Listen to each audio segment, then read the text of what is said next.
Promoter क्या होते हैं? प्रमोटर क्या होते हैं? तो कैटलिस्ट क्या होते हैं? ऐसे सब्सटेंस जो रेट ऑफ रिएक्शन को इंक्रीज कर देते हैं, ऐसे केमिकल, ऐसे सब्सटेंसेस जो रेट ऑफ रिएक्शन को बढ़ा देते हैं, उन्हें हम कैटलिस्ट कहते हैं। और कुछ ऐसे भी केमिकल्स होते हैं, कुछ ऐसे भी केमिकल्स होते हैं, वो केमिकल क्या करते हैं, कुछ ऐसे केमिकल होते हैं जो कि कैटलिस्ट की एक्टिविटी को इंक्रीज कर देते हैं, कैटलिस्ट की जो एक्टिविटी है उसको इंक्रीज कर देते हैं। तो ऐसे सब्सटेंसेस को हम क्या बोलते हैं? कैटालिटिक प्रमोटर बोलते हैं।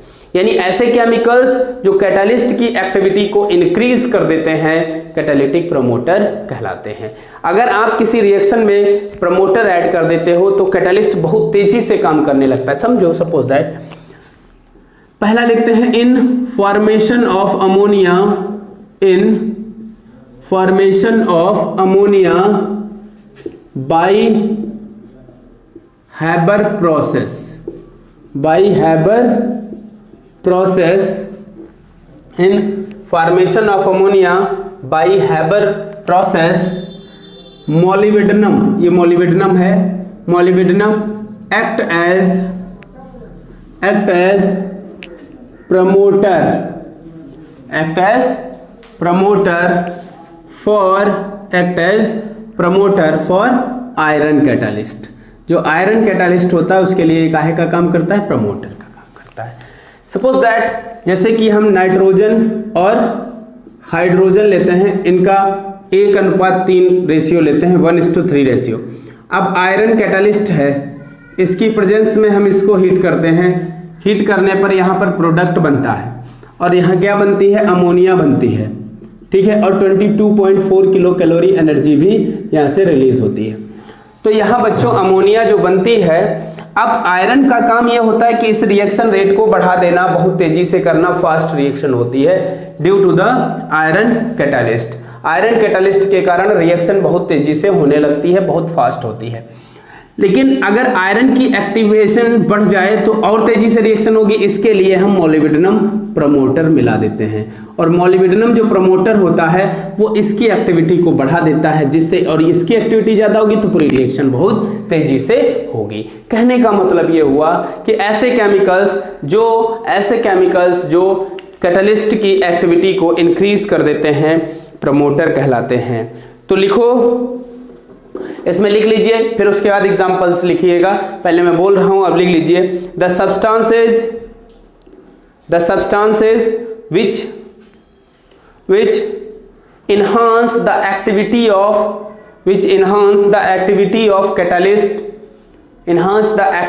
of catalyst are known as promoter.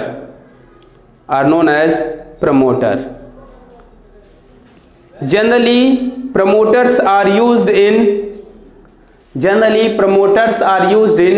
heterogeneous catalysis. For example number 1 ये आप अपनी कॉपी पर नोट कर लीजिए। फॉर एग्जाम्पल ये आप लिख लीजिए, ठीक है। इसके बाद अगला आप लिखना चाहें तो अगला एग्जाम्पल लिख लीजिए। एक और चलो हम लिख देते हैं, ये अपनी कॉपी पर लिख लो। दूसरा example, in formation of methanol CH3OH, in formation of CH3OH Cr2O3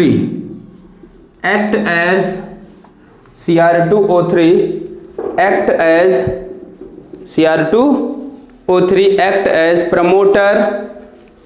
as promoter for ZNO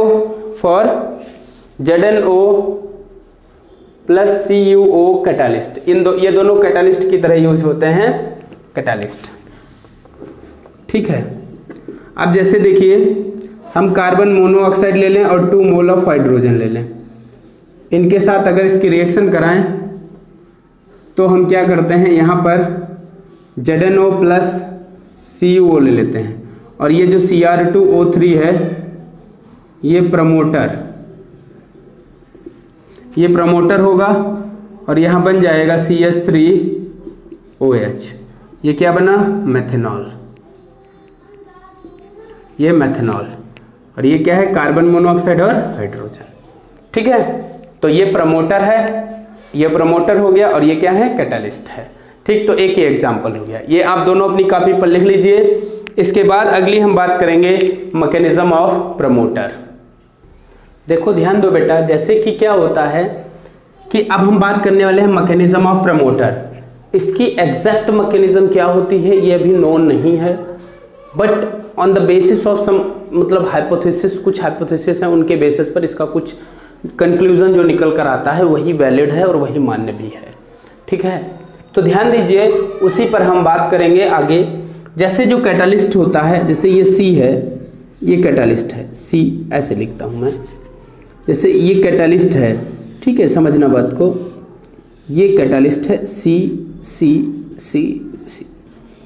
अब ये यहाँ पर इसकी जो भी है ये एरिया, सरफेस एरिया को रिप्रेजेंट करेंगे। ठीक है, अब इसमें हमने एक ले लिया ये प्रमोटर P। ठीक, प्रमोटर। अब प्रमोटर किस तरीके से काम करता है? प्रमोटर ये इनके बीच में आ जाएगा। जब ये बेटा इनके बीच में आ जाएगा तो इनका कुछ इस तरीके से हो जाएगा, ये ऐसे है और फिर बीच में प्रमोटर आ गया, प्रमोटर आ गया। इधर भी क्या है? ये कैटालिस्ट है, कैटालिस्ट, ये कैटालिस्ट। बीच में क्या आ गया? ये प्रमोटर। तो आप लोग बताओ बेटा, इसका जो सरफेस एरिया है, सरफेस एरिया, वो सरफेस एरिया क्या हुआ? इंक्रीज हुआ। सरफेस एरिया इंक्रीज हो जाएगा तो फिर क्या होगा कि ज्यादा से ज्यादा अमाउंट में प्रमोटर बीच में आ गया ना। जब बीच में प्रमोटर ये आ गया है, ये प्रमोटर है बीच में, ठीक है, ये प्रमोटर, तो प्रमोटर बीच में आएगा तो वो सरफेस एरिया इनका बढ़ा देगा और सरफेस एरिया बढ़ने के कारण यहाँ पर बहुत ज्यादा रिएक्टेंट जो होगा वो एब्जॉर्ब हो जाएगा, एड्जॉर्ब हो जाएगा और concentration of the reactant increase हो जाएगा। Concentration of the reactant increase हो जाएगा तो रेट ऑफ रिएक्शन भी क्या हो जाएगी? बढ़ जाएगी। तो यही बात कही गई है इसमें, वही हमने यहां पर स्टेटमेंट लिखा है। आप समझो, पहले से लिख लिया। क्या लिखा है? जो प्रमोटर्स होते हैं, प्रमोटर्स ऑक्युपाइज, प्रमोटर जो होते हैं occupies some position in between the particle of catalyst. तो ये क्या करते हैं? Occupy some position in between the particle of catalyst. तो पार्टिकल ऑफ कैटालिस्ट के बीच में कुछ स्पेस ऑक्युपाई कर लेते हैं। And increase the surface area, और सरफेस एरिया क्या कर देते हैं? इंक्रीज कर देते हैं। As a result concentration of the reactant also increase on the surface of catalyst. और इसका रिजल्ट ये होता है कि कैटालिस्ट का कि जो सरफेस होती है उस पर concentration of the reactant increase हो जाता है और कंसंट्रेशन ऑफ रिएक्टेंट इंक्रीज होने से rate of reaction also increased. तो रेट ऑफ रिएक्शन भी क्या हो जाती है? बढ़ जाती है। तो यही आप अपनी कॉपी पर नोट कर लेंगे। क्या नोट करेंगे? देखो, promoter occupy some position in between the particle of catalyst and increase the surface area. As a result, concentration of the reactant also increase on the surface of catalyst and also increase rate of reaction. तो ये आप अपनी copy पर note कर लेंगे और फिर हम अगले टॉपिक की ओर बढ़ते हैं। तो बच्चों, अब हम अगले टॉपिक की ओर बढ़ते हैं और अगला टॉपिक हमारा है कैटालिटिक पॉइजन। इसके पॉइजन, नाम सही लग रहा है, पॉइजन का मतलब है ये एक्टिविटी को खत्म कर देगा, डिस्ट्रॉय कर देगा। तो ऐसे केमिकल्स जो कैटालिस्ट की एक्टिविटी को समाप्त कर देते हैं, खत्म कर देते हैं, उन्हें कैटालिटिक पॉइजन कहते हैं। क्या कहते हैं? Catalytic poison. तो ये आप अपनी कॉपी पर नोट कर लो, फिर हम इसके एग्जाम्पल लिखते हैं। लिखो, the chemicals which either decrease or completely destroy the efficiency of catalyst are called catalytic poison. For example, number 1, in formation of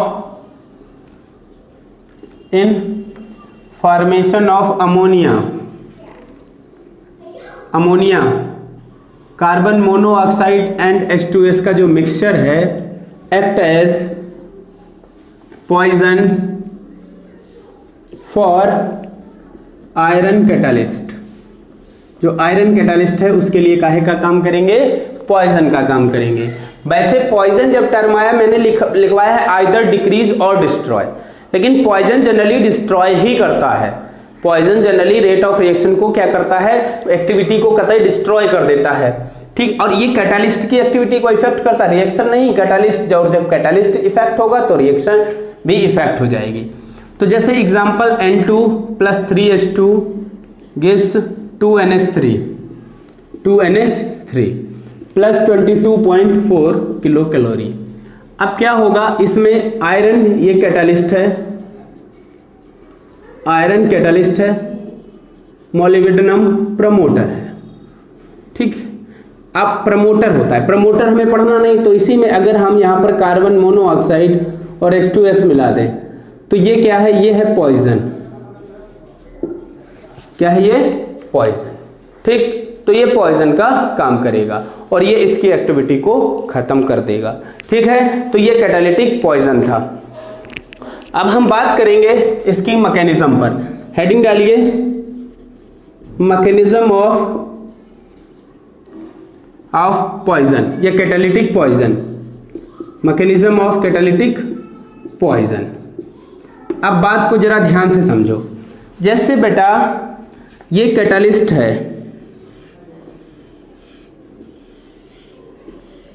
ये कैटालिस्ट है और इस कैटालिस्ट की सरफेस पर ये फ्री वैलेंसी है।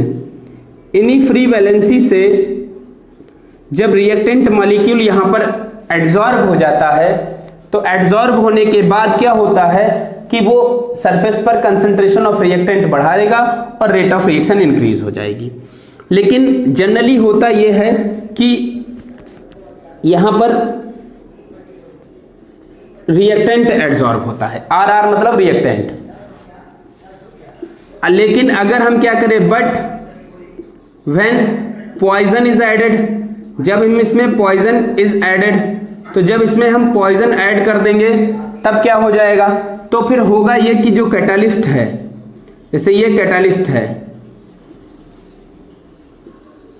जैसे ये कैटालिस्ट है और इस कैटालिस्ट की सरफेस पर अगर यहां पॉइजन आ गया तो ये P पॉइजन है।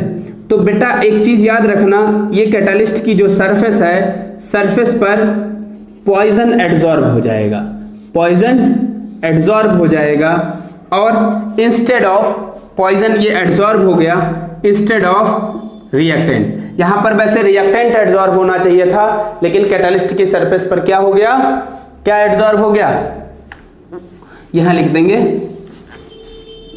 व्हेन पॉइजन इज एडेड, जब हम इसमें पॉइजन ऐड करेंगे तब ये होगा, ठीक है। और व्हेन पॉइजन फ्री कैटालिस्ट, जब वो पॉइजन फ्री कैटालिस्ट होगा, पॉइजन फ्री कैटालिस्ट, तो जब पॉइजन फ्री कैटालिस्ट होगा तब ये कंडीशन होगी और जब पॉइजन ऐड कर देंगे तो ये बात हो जाएगी, ठीक है, कि पॉइजन एड्जॉर्ब हो जाएगा on the surface of catalyst instead of reactant. जिससे क्या होगा? इससे इसकी फ्री वैलेंसी ब्लॉक हो जाएंगी और जब इसकी ये फ्री वैलेंसी ब्लॉक हो जाएंगी तो फिर रिएक्टेंट एड्जॉर्ब नहीं हो पाएगा और रिएक्शन रेट खत्म हो जाएगा और कैटालिस्ट की एक्टिविटी भी खत्म हो जाएगी। क्योंकि कैटालिस्ट की जो एक्टिविटी है वो इस पर जो प्रेजेंट फ्री वैलेंसी है उन्हीं के कारण है। अगर ये फ्री वैलेंसी चली जाएंगी तो उसकी एक्टिविटी भी क्या हो जाएगी? खत्म हो जाएगी। तो इसमें लिख लो, लिखो मैकेनिज्म में लिखो, when catalytic poison is added into the catalytic reaction, into the catalytic reaction, then the poison is adsorbed, then poison is adsorbed on the surface of, then poison is adsorbed on the surface of catalyst instead of reactant. That's why its free valencies are blocked and activity of catalyst is also destroy, activity of catalyst is also destroy। और ये दोनों diagram आप अपनी copy पर बना लेंगे, draw कर लेंगे। इन दोनों को ड्रॉ कर लीजिए और इतना करने के बाद फिर हम लोग अगले टॉपिक की ओर बढ़ेंगे और अगला टॉपिक अब हमें पढ़ना है थ्योरीज ऑफ कैटालिस्ट। तो चलो ये आप लिख लीजिए अपनी कॉपी पर, फिर हम आगे करते हैं थ्योरी ऑफ कैटालिस्ट। तो चलो अब सभी लोग हेडिंग डालो, अगली हेडिंग, और वीडियो रोक के आप लिख लीजिएगा, ठीक है। अगली हेडिंग जो होगी वो theory of catalyst, theory of catalyst, ठीक है। तो हेडिंग डालेंगे theories of catalyst, theories of catalyst. तो बात करेंगे थ्योरीज ऑफ कैटालिस्ट, ठीक है। कैटालिस्ट की जो थ्योरी हैं उन पर अब हम बात करने वाले हैं, इसकी कौन कौन सी मेन थ्योरीज हैं उन पर हम लोग डिस्कस करने वाले हैं। तो देखो बच्चों ध्यान दो, कैटालिस्ट की जो थ्योरी हैं उन पर अगर हम बात करें, उनकी अगर हम चर्चा करें, तो थ्योरीज में जनरली 3 फॉलोइंग थ्योरीज आप इसके आगे लिख लोगे, these are given below. Number 1 है intermediate compound theory, intermediate compound theory, intermediate compound theory. और नंबर 2 है एडजॉर्प्शन थ्योरी, एडजॉर्प्शन थ्योरी। और 3rd नंबर पर है modern adsorption theory, modern adsorption theory. तो ये 3 थ्योरी हैं जो आप अपनी कॉपी पर नोट कर लीजिए, इनके बारे में हम अभी एक एक करके पढ़ेंगे। तो बेटा हेडिंग डाल लीजिए थ्योरी ऑफ कैटालिस्ट। तो थ्योरी ऑफ कैटालिस्ट में हमने ये कितनी थ्योरी आपके सामने लिखी है, ध्यान दीजिए। एक है intermediate compound theory, intermediate compound theory, दूसरी है एडजॉर्प्शन थ्योरी और तीसरी है मॉडर्न एडजॉर्प्शन थ्योरी, जिसमें हम आपको इंटरमीडिएट और मॉडर्न पढ़ेंगे। एडजॉर्प्शन थ्योरी हम लोग नहीं पढ़ने वाले, क्योंकि एडजॉर्प्शन थ्योरी का 50% कॉन्सेप्ट इसी में आ जाता है। मॉडर्न जो है वो इन दोनों को कंबाइन करके बनाई गई है मॉडर्न। तो इंटरमीडिएट कभी कभी पूछ लिया जाता है, इसलिए हम आपको इंटरमीडिएट कंपाउंड थ्योरी भी पढ़ाएंगे, ठीक है। तो चलो बच्चों हेडिंग डालो, first intermediate compound theory, intermediate compound theory. Heading डाल लो इंटरमीडिएट कंपाउंड थ्योरी, ठीक है। इंटरमीडिएट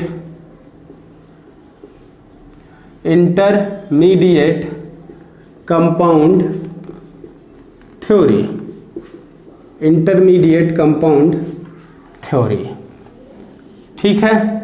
तो चलो सबसे पहले हम बात करेंगे इंटरमीडिएट कंपाउंड थ्योरी की, ठीक है। तो देखो इंटरमीडिएट कंपाउंड थ्योरी क्या होती है, किस प्रकार काम करती है, चलो ध्यान दो, इसी पर हम बात करने वाले हैं बच्चा। देखो सबसे पहले अगर हम बात करें, let for the following reaction, एक रिएक्शन का एग्जांपल लेकर हम बात करते हैं। लेट फॉर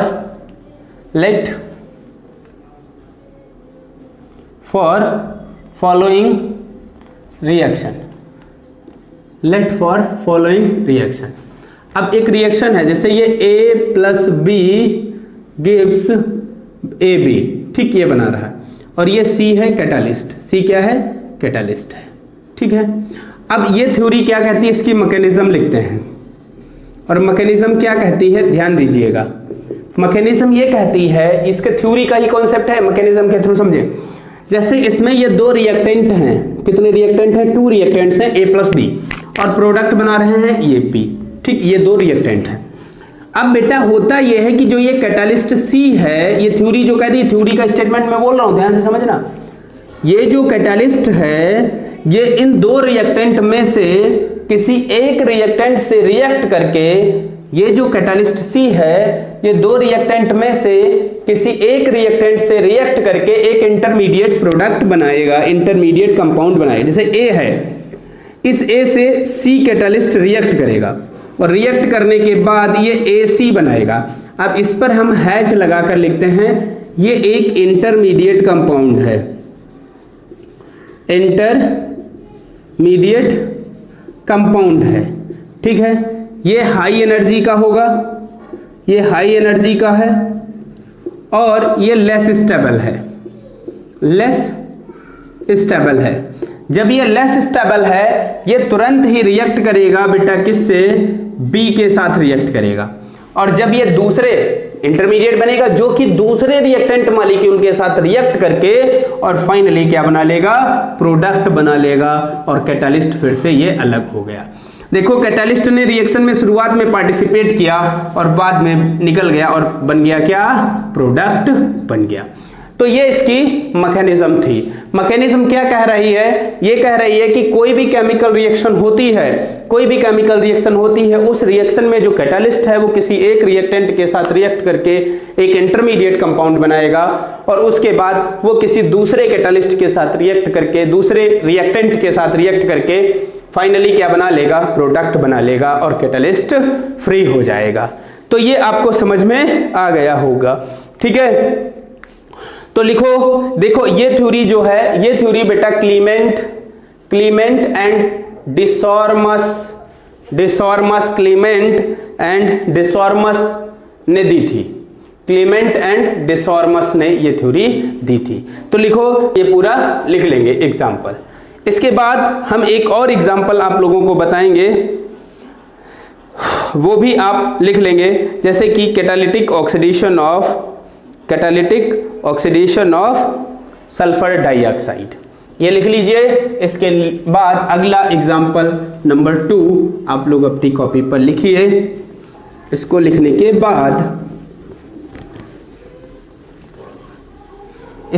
के बाद अगला एग्जाम्पल हम लिख रहे हैं, catalytic oxidation of sulphur dioxide. Catalytic oxidation of sulphur dioxide. तो सल्फर डाइऑक्साइड का हम कैटालिटिक ऑक्सीडेशन देखने वाले हैं। ध्यान दीजिए, जैसे अगर मैं बात करूं बेटा कैटालिटिक ऑक्सीडेशन में, जैसे ये रिएक्शन होती है, sulphur dioxide plus oxygen react करता है और यहां पर नाइट्रिक ऑक्साइड कैटालिस्ट होता है, ये कैटालिस्ट है और बन जाता है 2SO3। ठीक, इसकी मैकेनिज्म की बात करते हैं according to intermediate compound theory. अब जो ये नाइट्रिक ऑक्साइड है NO, इसके हम 2 मोल ले लेंगे। ये बेटा सबसे पहले O2 से रिएक्ट करता है और ये 2NO2 बना लेगा। क्या बना लेगा, 2NO2। 2NO2 ये एक इंटरमीडिएट कंपाउंड है, इंटरमीडिएट अनस्टेबल कंपाउंड है, ठीक है। ये क्या करेगा, इसके ऊपर हम स्टार लगा देते हैं। ये 2NO2 रिएक्ट कर जाएगा, ये बेटा कैटालिस्ट है, C कैटालिस्ट है। ये क्या करेगा, ये सल्फर डाइऑक्साइड के साथ रिएक्ट करेगा 2 मोल, जो अदर वाले हैं, ठीक है। इनसे रिएक्ट करेंगे और यहां बन जाएगा क्या, 2SO3 और plus 2 mole of nitric oxide free हो गया और ये सल्फर ट्राइऑक्साइड, ये प्रोडक्ट बन गया। तो आप अगर देख रहे होंगे तो इस रिएक्शन में आपको समझ में आ रहा होगा कि ये नाइट्रिक ऑक्साइड कैटालिस्ट जो है और ये यहाँ पर कैटालिस्ट है। कैटालिस्ट रिएक्शन में पार्टिसिपेट किया, उसके बाद फिर ये फाइनली रिकवर्ड हो गया, फ्री हो गया। That is the intermediate compound theory. तो ये आपको समझ में आ गई होगी। इसके बाद बेटा अब हम अगली थ्योरी की बात करते हैं और अगली थ्योरी जो है वो है मॉडर्न एड्सॉर्प्शन थ्योरी। तो हेडिंग डाल लोगे मॉडर्न एड्सॉर्प्शन थ्योरी और इस मॉडर्न एड्सॉर्प्शन थ्योरी को हम कल वाले लेक्चर में कंटिन्यू करेंगे। आज हम लोग इतना ही रखेंगे और मॉडर्न